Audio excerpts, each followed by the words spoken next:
Good afternoon, Miss Ellis. Good afternoon, ma'am. Okay, Miss Ellis, can you tell me about yourself? Yes, ma'am. I am Celis Romero, 39 years old. I am a married woman. I have four kids.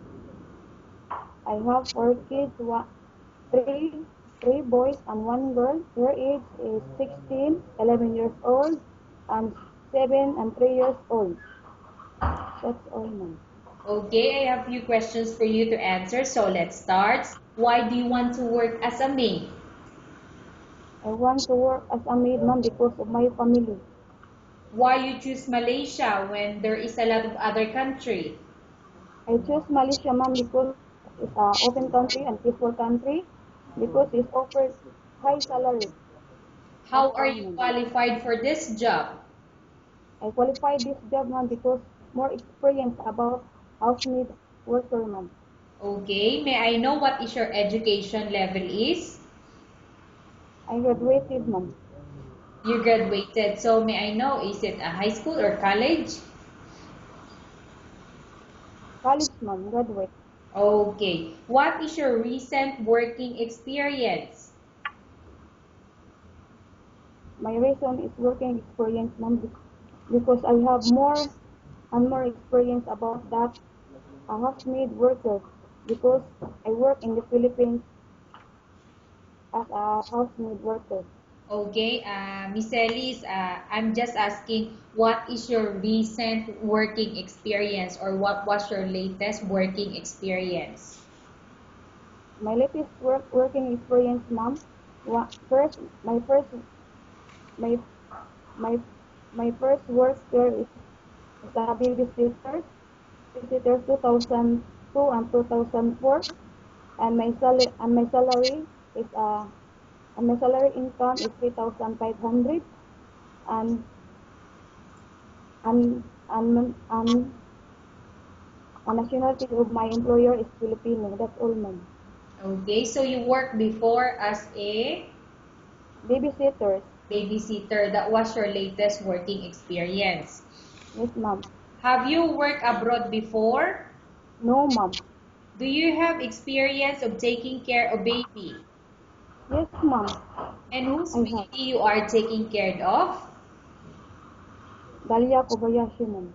Okay, so who is this Dalia Kobayashi? Is my employer. Okay, so you take care the children of Miss Kobayashi. Yes, ma'am. Okay, so how old is the children or baby of your employer? 3 years old, ma'am. Okay, what about elder or older people? Do you have the experience? My grandmother How old is your grandmother when you take is care of her? 85 years old. Do you have any other special skills? Yes, ma'am. About gardening, sweeping, washing, and cooking. That's all, ma'am. Okay, are you willing to learn new skills? Yes, ma'am. Are you willing to work with a family where the mother-in-law or any relatives stay together? Yes, ma'am. I really working, ma'am. Okay. Currently, are you still working now?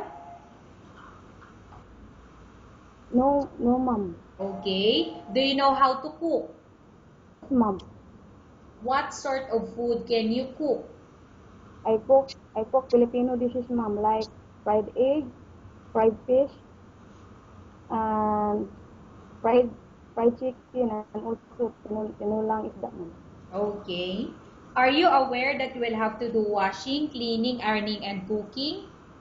Yes, yes, ma'am. I agree that. From all the house chores or household works like cooking, cleaning, ironing, and washing, which do you like most?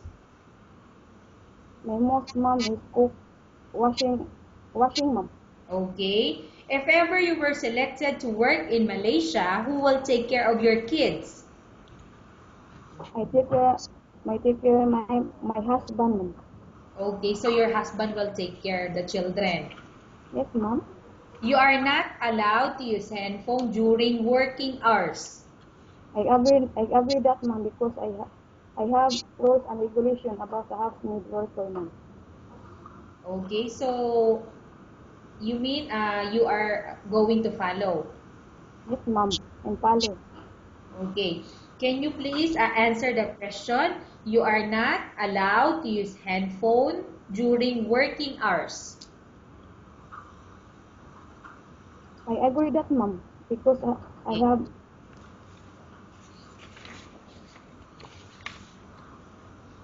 And you are only allowed to use handphone after you finish all the works and when going to bed. I, I agree, ma'am.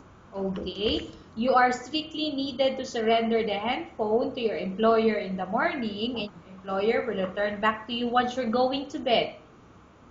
Yes, yes, ma'am. I agree that I want to to give my phone to my employer. Okay. If ever your employer finds out that you're abusing your handphone and it's affecting your work performance, your employer will confiscate your handphone and you're not allowed to hold it anymore. Instead, your employer will allow you to call to your family 3 times in a month. You're only allowed to bring normal phone and you're not allowed to bring smartphone. Are you agreed for the terms and condition? Yes, ma'am. I agree that, ma'am. Are you agreed to the rules and regulation for the handphone? Yes, ma'am. I agree that rules and regulation I will be. How many years is the contract as you agreed and understand? As for me, ma'am, 2 years contract, ma'am. Okay. Can you describe for me your ethics or your attitude? I'm a honest, patient, willing to hardworking and disciplined. That's all, ma'am. Okay. How can you assure us that you will work hard in Malaysia? Yun, ma'am. Okay. I will repeat the question. How can you assure to us that you will work hard in Malaysia? I can assure, as for me, ma'am, I can assure that I finish a 2 years contract and just to give a satisfaction to my employer. Can you promise not to use the telephone without the permission of your employer? Yes, ma'am, I promise that. Can you promise not to put on makeup but to dress properly while work? Yes, ma'am, I promise that. Can you promise not to invite friends or relatives without the consent of your employer? Sure, ma'am, I promise that. Can you promise not to ask for advance salary from your employer under any circumstances? Yes, ma'am, I promise that. Do you really understand of the rules and regulation of the agency? Yes, ma'am. Do you pay any placement fee for you to come to Malaysia to work as a maid? No, ma'am. I have no placement. Do you have any history of sickness, example breast cancer or any other illness? No, ma'am. Do you I have suffer from any skin diseases, allergy or physical defect? I have no allergy, ma'am, on skin defect. Okay. Have you suffered from any serious illness? No, ma'am. Do you smoke? No. Have you undergone any operation or surgery? I have I have I have no operation, ma'am, on surgery. I Okay. have no. Are you medically fit? Yes, ma'am. I'm medically fit, ma'am. That work. Okay. Are you in any medication? No, no, ma'am. Okay. Are you allergic with any food? No, ma'am. I have no allergy. Are you prepared to work for an employer of any race? Yes, ma'am. I'm prepared. Are you prepared to eat the type of food taken by your employer?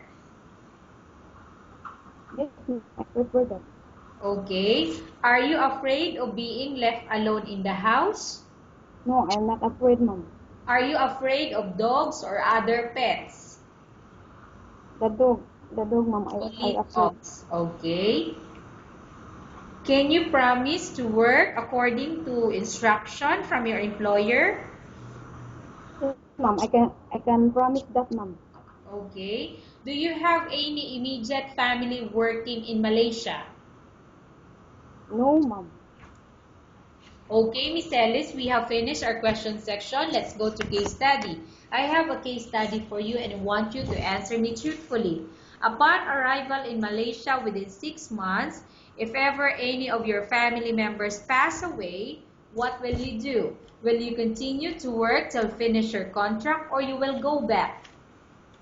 I will continue my I will continue my finish I will continue to finish my work, ma'am.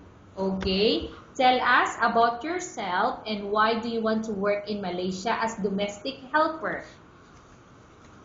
I work Malaysia, ma'am, because I I I want my family I to support my family, and then, ma'am, I will give my family to good future, ma'am, in the Okay, life, Miss ma'am. Ellis, That's all. what do you Yes, want ma'am. to tell to your employer who watching your video? Pardon, ma'am.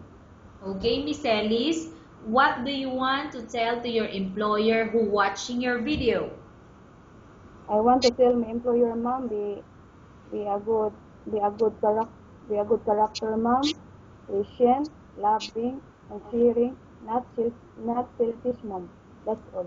Okay, thank you very much, Miss Ellis. We will update your agency if there's any selection made by the employer. Okay, ma'am.